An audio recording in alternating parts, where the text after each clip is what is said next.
اس سے پہلے سورہ آل عمران کی مختلف آیتوں کا ذکر رہا، اور اس سے پہلے جو خاص آیت رہی وہ حضور صلی اللہ علیہ وسلم کے آمد کے تعلق سے، کہ اللہ تعالیٰ نے فرمایا محبوب کو بھیج کر کے ایمان والوں پر احسان جتایا۔ اور آج کے جو آیت کریمہ ہیں پھر وہی غزوہ احد سے اس کا تعلق ہے۔ اس کا خلاصہ تین طرح سے بنتا ہے۔ پہلا خلاصہ یہ کہ جب بدر کے لوگ جو قیدی تھے کفار کی طرف سے وہ گرفتار ہو کر کے آئے تو حضور صلی اللہ علیہ وسلم نے ان کے بارے میں صحابہ کرام سے مشورہ لیا کیا کرنا چاہیے۔ تو سبھی کو معلوم ہے حضرت عمر نے تو یہاں تک کہہ دیا کہ جو جس کا رشتہ دار ہے اسے قتل کرے، علی اپنے رشتہ داروں کو قتل کریں، میں اپنے رشتہ داروں کو قتل کروں۔ حضرت عمر کا ایک دم فائنل معاملہ تھا۔ حضرت ابوبکر صدیق نے یہ مشورہ دیا کہ فدیہ لیا جائے، فدیہ یعنی کچھ مال لیا جائے اور لے کر کے چھوڑ دیا جائے۔ اس میں دو فائدہ ہوگا۔ پہلا فائدہ تو یہ ہوگا کہ فدیہ مسلمانوں کے کام آئے گا، دوسرا فائدہ ان لوگوں کو چھوڑ دیا جائے گا تو ان کے اندر اسلام کے تعلق سے رغبت پیدا ہوگی، اور یہ نہیں تو ان کی نسلیں ایمان لائیں گی۔ حضور صلی اللہ علیہ وسلم نے اسی ارادے کو پسند کیا۔ حضور فیصلہ سناتے اس سے پہلے جبرائیل آئے، مصنف ابن ابی شیبہ کی روایت آئے، اور آنے کے بعد حضور صلی اللہ علیہ وسلم کی بارگاہ میں حضرت جبرائیل نے بات رکھی کہ اللہ تعالیٰ حکم دیتا ہے کہ محبوب آپ چاہیں تو قتل کا معاملہ نافذ فرمائیں کہ رشتہ دار کو قتل کر دے، اور اگر آپ چاہیں تو فدیے کا معاملہ پسند فرمائیں، لیکن فدیے میں معاملہ یہ ہوگا کہ ابھی بظاہر تو فدیہ لے کر کے ان کو چھوڑ دیا جائے گا، لیکن بعد میں جتنے یہ گرفتار ہو کر کے آئے 70 گرفتار ہو کر کے آئے، اس کے بعد کی جنگ میں اتنی ہی تعداد میں مسلمان شہید ہو گئے۔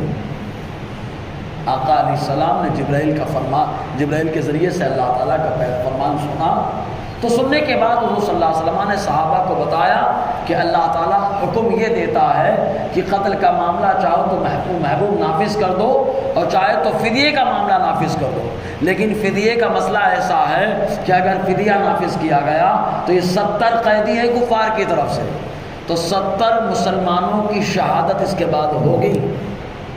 تو صحابہ کرام نے کہا سرکار آپ فدیہ قبول کریں، مسلمانوں کا فائدہ ہوگا، رہا شہادت کا معاملہ تو ہم لوگ تو تمنا کر کے ہی میدان کارزار میں نکلتے ہیں کہ ہم کو اللہ تعالیٰ اپنی راہ میں شہادت کا موقع عطا فرمائے۔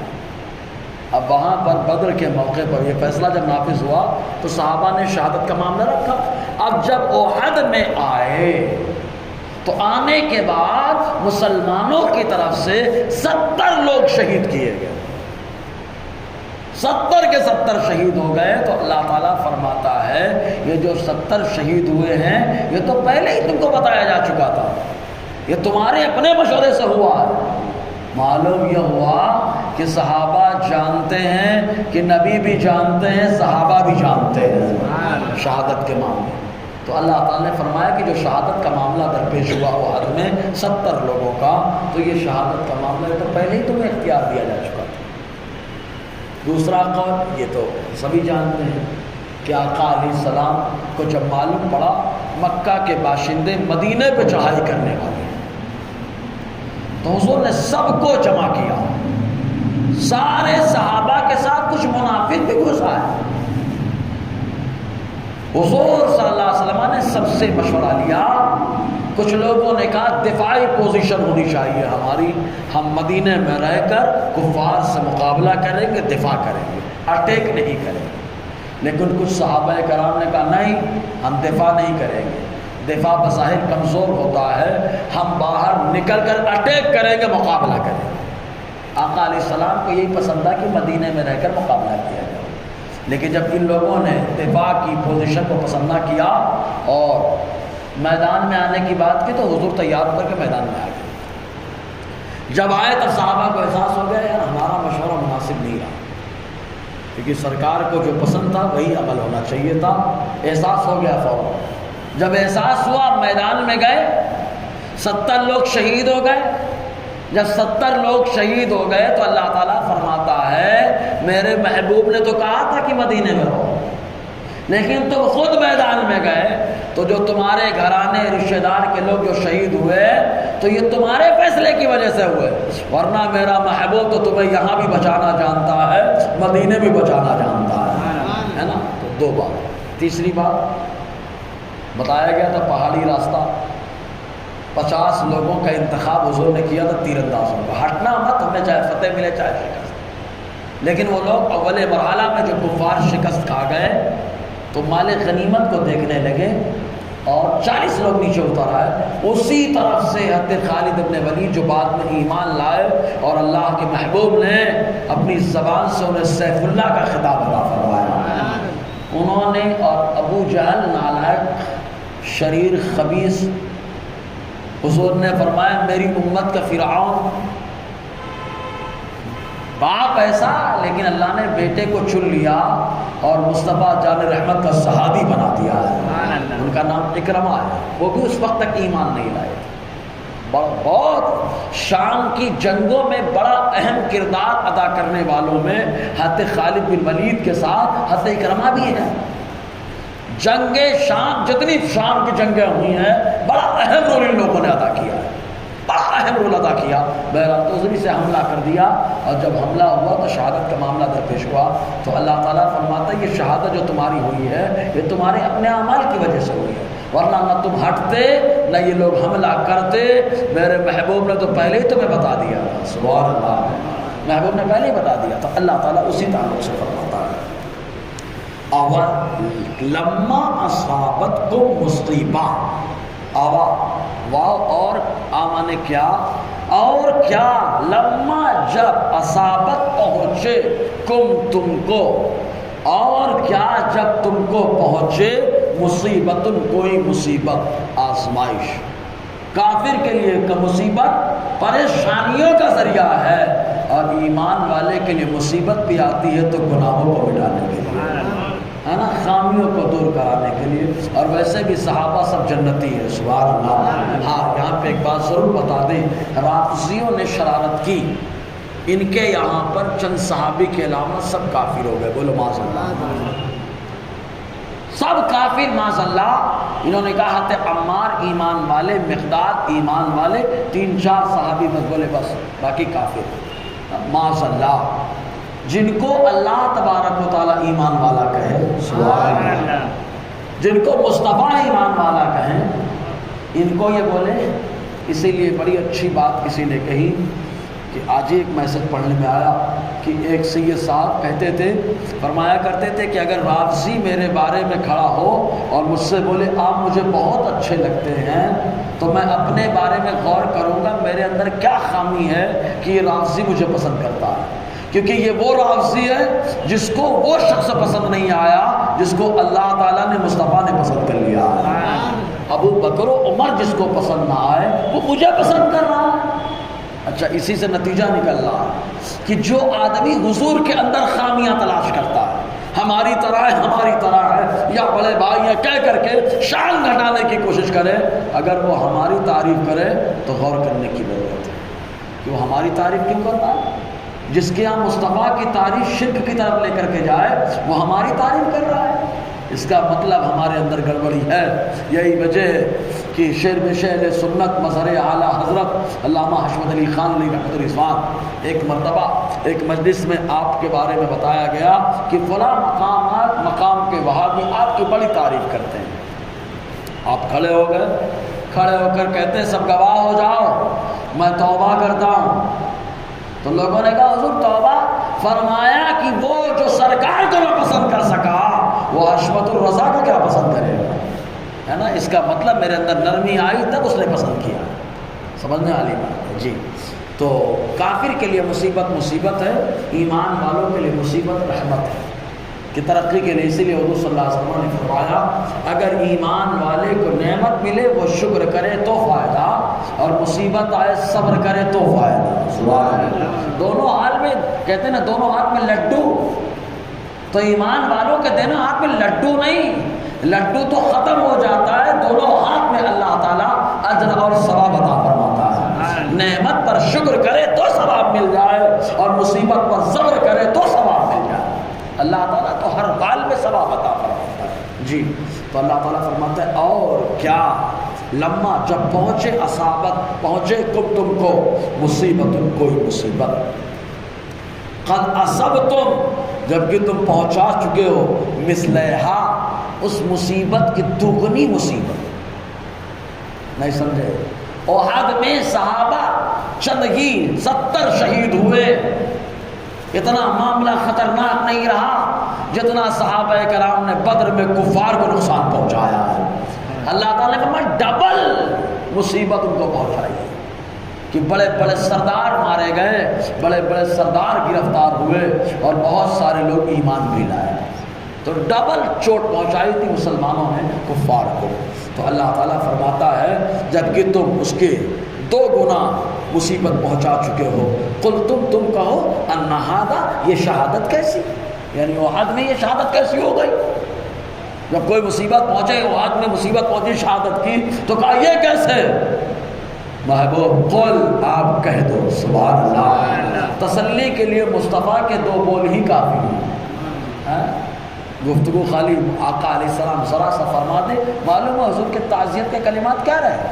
آقا خالی اتنا بولتے اللہ نے جو دیا وہ لے لیا، جو اللہ کا ہے اس نے وہ لیا ہے، ہو گئی بات۔ ہم اگر کسی کو بولے تسلی صحیح سے ہوئی نہیں، جبکہ آقا علیہ السلام نے ایسی تسلی دے دی ان 2-4 جملوں میں کہ وہ صحابہ جن کو اب دیکھیں ایک دم نیا معاملہ تھا، جب نیا معاملہ ہوتا ہے بڑا ٹینشن والا معاملہ ہوتا ہے، لیکن مصطفیٰ پہ ایسے نچھاور ایسے نثار کہ آقا نے خالی کہا اللہ نے جو دیا وہ لے لیا، صحابہ کو اطمینان ہو گیا سبحان اللہ، کیونکہ اللہ نے دیا ہے، اللہ نے لیا، اللہ کے اختیار میں سب ہونا۔ جی قل اے محبوب کہہ دو اپنی زبان سے، کیونکہ آپ کی زبان کی ہمارے نزدیک بڑی اہمیت ہے، بڑی اہمیت ہے۔ ہوا من عند انفسکم، وہ یعنی شہادت کا جو معاملہ ہے تمہارے نفسوں کی جانب سے، نفسوں کی جانب سے۔ جبرائیل نے آ کر کے کہا، ایک روایت، دوسری روایت میں کیا آیا کہ احد کے پہاڑ سے نیچے اتر آئے، تیسرے کا معاملہ کیا آیا کہ آقا علیہ السلام دفاعی پوزیشن کو کہہ رہے تھے بھرنی میدان میں جائیں گے، تو تمہارے نفسوں کی طرف سے یہ معاملہ ہوا، ورنہ ان اللہ علی کل شیء قدیر، ورنہ بے شک اللہ تعالیٰ ہر ممکن شے پر قادر ہے۔ اللہ تعالیٰ کی قدرت، اس کو بتانے کے لیے میں اکثر مثال دیتا ہوں، اس کو پھر سے سمجھیں۔ دیکھیں اللہ تعالیٰ کی قدرت ہی تو ہے کہ مٹی ہے، ہم مٹی سے بنائیں، لیکن اس پورا اسٹیچو بنا دیں انسان کا، مجسمہ بنا دیں، لیکن وہ مٹی ہے، کان بنا دیں سننے کی طاقت نہیں آئے گی، ناک بنا دے سونگنے کی طاقت نہیں آئے گی، آنکھ بنا دے دیکھنے کی طاقت نہیں آئے گی، سر بنا دے بال نہیں نکل آئیں گے، دانت بنا دے چلنے نہیں لگیں گی، زبان بنا دے چلے گی نہیں زبان، لیکن اللہ تبارک و تعالیٰ ایسا قادر مطلق ہے، مٹی کا مجسمہ بنایا، اسی مٹی میں اللہ نے کان بنایا تو سننے کی طاقت بھی دے دی ہے، اسی مٹی میں اللہ تبارک و تعالیٰ نے ناک بنایا تو سونگنے کی طاقت دے دی ہے، اسی مٹی میں اللہ تبارک و تعالیٰ نے آنکھ بنائی تو دیکھنے کی طاقت دے دی ہے، اسی مٹی میں اللہ نے دماغ بنایا سوچنے کی طاقت دے دی ہے، اسی مٹی میں اللہ نے دل بنایا دھڑکنے کی طاقت دے دی ہے، اسی مٹی میں اللہ نے ہاتھ بنایا پکڑنے کی طاقت دے دی ہے، اسی مٹی میں اللہ تعالیٰ نے پاؤں بنایا چلنے کی طاقت عطا فرما دی ہے۔ تو یہ اللہ تعالیٰ کی قدرت، اللہ جب مٹی کو یہ طاقتیں دے سکتا ہے ایک عام مٹی کو، تو صحابہ کو تو مصطفیٰ جان رحمت نے ہدایت کا ستارہ بنا دیا ہے، ان کو کیا مقام اللہ تعالیٰ عطا فرما سکتا ہے؟ تو بے شک اللہ تبارک و تعالیٰ ہر ممکن چیز پر قادر ہے۔ اب آگے کی جو آیت ہے یہ منافقوں کے رد ہے، منافقین نے بہت بڑا دغا کیا تھا، شروع میں اگر کوئی ساتھ چھوڑ دے تو اتنی تکلیف نہیں ہوتی ہے جو عین وقت میں دغا دینے پہ تکلیف ہوتی ہے۔ مدینے میں مشورہ ہو رہا ہے، منافق موجود ہے، حالانکہ حضور پسند نہیں کرتے تھے کہ یہ آئے، لیکن زبردستی گھس آتے تھے، زبردستی گھس آتے تھے۔ اب آپ کہیں حضور کو پسند نہیں تھا، اگر پسند ہوتا تو مسجد سے بھگاتے نہیں، مسجد سے بھگاتے نہیں، تو مصطفیٰ کو پسند ہی نہیں ہے، لیکن گھس آتے تھے مشورے کے اندر زبردستی۔ تو جب احد میں جانے کے لیے مشورہ ہو رہا تھا تو 300 منافق تھے. کتنے منافق؟ 300 منافق، بڑے بڑے ایک سے ایک مستنڈے ہیں، اپنے آپ کو لگانے والے، پاورفل زبان اوری میں ماہر، تلوار بازی نیزہ زنی میں ماہر. کہا ہم بھی آپ کے ساتھ چلیں گے، کیونکہ اب بات آ گئی ہے بولے مدینے کی، یہ کفار مدینے پہ حملہ کرنے والے ہیں. تو جیسے مدینہ ہمارا ہے، آپ کا ہے، ویسے ہمارا بھی ہے. آج غیر مسلم یہی کہتے ہیں جیسے یہ شہر تمہارا ویسے ہمارا بھی ہے، لیکن اندر سے بھائی صاحب ملے بیٹھے ہیں. سمجھے آپ؟ ایسا ملے بیٹھے ہیں. منافقوں کی اشارہ. کہا مدینہ کی بات آ گئی، ہمارے شہر کو یہ لوگ تباہ کرنا چاہتے ہیں، ہم بھی آپ کے ساتھ چلیں گے. حضور کی مرضی نہیں ہے، پھر بھی آقا علیہ السلام نے ٹھیک ہے. آ گئے، احد کے میدان میں پہنچے. کفار کو دیکھ کر عبداللہ ابن ابی 300 لوگوں کو پھوڑتا ہے، بولتا چلو یار صاحب چھوڑو، جنگ لڑنے کی اپنے کوئی ضرورت نہیں. عین ٹائم پہ جب یہ مڑ کر کے جانے لگا، اللہ تعالیٰ نے حکم دیا محبوب اس کو بلاؤ اور اس کو بولو آ کر کے لڑ. تو جانتے کیا بولنے لگے؟ یہ بولنے لگے ہم کو لڑنا نہیں آتا، اگر ہمیں لڑنا آتا تو ہم ضرور تمہاری پیروی کرتے. پہلے تو آ گئے ماہر. تو اللہ تعالیٰ فرماتا ہے جو جملہ بول رہے ہیں ہمیں لڑنا نہیں آتا، تو یہ زبان سے 2 باتیں بول رہے ہیں جو ان کے دل میں نہیں ہے. ان کے دل میں کچھ اور ہے، زبان پہ کچھ اور ہے، اور منافقت اسی کو کہا جاتا ہے. تو اللہ تعالیٰ ارشاد فرماتا ہے وَمَا أَصَابَكُمْ يَوْمَ الْتَقَى الْجَمْعَانِ، اور جو پہنچا تمہیں 2 جماعتوں کے مڈبھیڑ کے دن، ایک کفار کی جماعت اور ایک ایمان والوں کی جماعت. کفار کے سپورٹ میں شیطان، ایمان والوں کے سپورٹ میں رحمان. سبحان اللہ. اسی لیے شیطان پورا زور لگا رہا ہے، اور اللہ تبارک و تعالیٰ نے فرشتوں کی جماعت بھیج کر صحابہ کی مدد فرمائی ہے. اور کہا احد نے پھر تو کہا احد میں آزمائش کا معاملہ تھا. احد میں آزمائش کا معاملہ. اچھا دیکھیں احد میں آقا علیہ السلام با اختیار ہے کہ نہیں؟ میرے نبی تو ہمیشہ با اختیار ہے، لیکن آقا علیہ السلام نے وہاں پر صحابہ کرام کو آزمائش میں ڈالا تاکہ اور مضبوطی آ جائے، اور مضبوطی آ جائے. کیونکہ جب آزمائش ہوتی ہے تبھی آدمی جا کر کے مضبوط ہوگا. جی تو جو کچھ پہنچا 2 جماعتوں کے مٹبھیڑ کے دن فبإذن اللہ، تو اللہ کے حکم سے پہنچا، اللہ کی مرضی یہ تھی. وَلِيَعْلَمَ الْمُؤْمِنِينَ، اور اس لیے تھا تاکہ اللہ ایمان والوں کو جانے. اللہ جانتا ہے، مطلب لوگوں کو معلوم ہو جائے کون ایمان والے ہیں. تو جو منافق تھے تو جنگ سے پہلے ہی 300 نکل کے بھاگ گئے، اور جو ایمان والے رہے مصطفیٰ کے نام پر اپنی جان کی بازی لگانے کے لیے آگے بڑھ گئے، ہے نا. تو ایمان والوں کو الگ کرنے کے لیے کبھی کبھی کچھ کام ایسے ہوتے ہیں جن کو آدمی کرتا ہے تاکہ معلوم ہو جائے کون اپنا ہے کون پرایا ہے نا. تو یہاں پہ کلیئر کرنے کے لیے، کیونکہ منافق بڑی لزوزت سے بات کرتا، بڑی میٹھی میٹھی باتیں کرتا، بڑی ہمدردی بتاتا کہ مدینہ کی بات ہے، ہم تو آپ کے ساتھ کھڑے ہیں. آج بھی لگا کر کے لوگ ہمدردی والی بات کرتے ہیں، اور مسلمان بڑا خوش ہو جاتا ہے، یہ خیر ہو کر کے ہماری تعریف کر رہا ہے. کوئی ایسا ہوتا ہے جو کھل کر کے میدان میں آتا ہے، اور کوئی وہ آتا ہے جو پیٹھ سے پیچھے چھڑا ہوتا ہے. سمجھے آپ؟ جی تو اللہ تعالیٰ نے یہ کیا تاکہ ایمان والے کے بارے معلومات ہو جائے کہ کون ایمان والا ہے کون منافق ہے. ایک کام، 2 کام ہو گیا، اللہ کی اجازت سے ہوا. دوسرا یہ کہ اللہ تعالیٰ ایمان والوں کو ممتاز کر رہا تھا. تیسرا وَلِيَعْلَمَ الَّذِينَ نَافَقُوا، اور یہ معلوم ہو جائے کہ کون منافق ہے. منافقوں کو کلیئر کرنے کے لیے اللہ تبارک و تعالیٰ نے معاملہ رکھا. جب منافق یہ بھاگنے لگے، قیلا کہا گیا ان سے تعالو، کہاں جا رہے، واپس آؤ، مقابلہ کرو. قاتلوا فی سبیل اللہ، اللہ کے راہ میں جنگ کرو، مقابلہ کرو. اب ادفعوا، اور اگر مقابلہ نہیں کرنا ہے تو کم سے کم آئے تھے مدینے کے نام پہ کہ یثرب کا ہم حفاظت کرنے کے لیے آئے، تو دفاع تو کرو. نہیں جنگ کرنا ہے تو دفاع کر لو.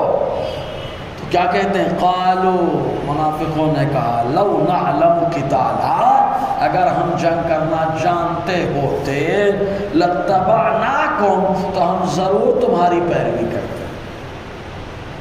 کتنا بڑا دغا دیا کہ ہم جنگ کرنا جانتے ہی نہیں ہیں. اگر جانتے تو آپ کے پیروکاروں میں ہم بھی شامل ہوتے، آپ کا سپورٹ کرتے۔ تو مدینہ سے پھر یہاں کیوں آ گئے؟ مدینے سے یہاں کیوں آ گئے؟ خالی آئے اس لیے کہ مسلمانوں کو آگے بڑھا کر خود جو ہے نا عین وقت میں پیچھے ہٹ جائے۔ کبھی کبھی ایسا ہوتا ہے کہ آدمی جاتا ہے میدان میں بھیڑا کر کے بھاگ جاتا ہے، سمجھا نا؟ اسی لیے کہا جاتا ہے اچھا دوست وہ نہیں ہوتا جو مصیبت کے دن ساتھ چھوڑ کے بھاگ جائے، اچھا دوست وہ ہوتا ہے جو مصیبت میں ہاتھ پکڑتا ہے، سپورٹ کرتا ہے، ہاتھ بٹاتا ہے، وہ جو ہے آدمی کا سچا دوست ہوتا ہے۔ اور دوست کا امتحان پریشانی میں ہوتا ہے، دوست کو آزمایا جاتا ہے پریشانی کے موقع پر۔ جو پریشانی میں سایہ ساتھ نہیں دیتا، اس موقع پہ جو سپورٹ کرنے کے لیے کھڑا ہو جائے، اس سے زیادہ مخلص کوئی دوست ہو ہی نہیں سکتا۔ تو اللہ تعالیٰ فرماتا ہے محبوب کہو آؤ جنگ تو کرو اللہ کی راہ میں، یا دفاع تو کرو۔ تو کہا اگر ہم جانتے ہوتے تو ہم ضرور آپ کا سپورٹ کرتے۔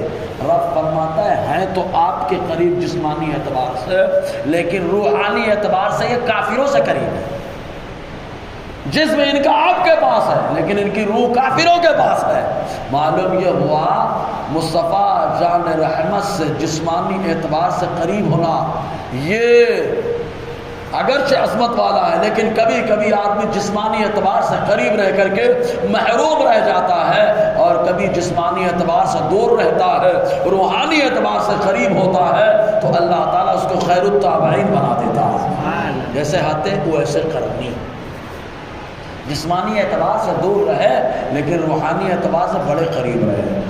اسی لیے تو حضور نے فرمایا اے عمر اے علی تمہاری ملاقات ہوگی قبیلہ بنو ملیک مرادی شخص سے، اس کا نام اویس ہوگا، اس کو میرا سلام کہہ دینا۔ حضور نے سلام بھیجا اور حضور نے فرمایا اس کو کہنا میری امت کی بخشش کے لیے دعا کرنا۔ سبحان اللہ، مصطفیٰ جان رحمت کہہ رہا ہے۔ اور کس سے؟ حضرت عمر اور حضرت علی سے، مسلم شریف کہتے ہیں، ان سے کہلوا رہے ہیں۔ ذرا سوچئے آپ، ہے جسمانی اعتبار سے دور لیکن روحانی اعتبار سے اتنے قریب ہیں کہ ان کا نام مصطفیٰ کی زبان پہ چل رہا ہے، ان کے زہد و ورع کا ذکر مصطفیٰ کی زبان پہ چل رہا ہے، دعا کا تذکرہ مصطفیٰ کی زبان پہ۔ تو کبھی کبھی آدمی جسمانی اعتبار سے دور ہوتا ہے لیکن روحانی اعتبار سے قریب ہوتا ہے۔ ایک اور اس کی مثال لے لیں، جذب القلوب الی دعاء المحبوب۔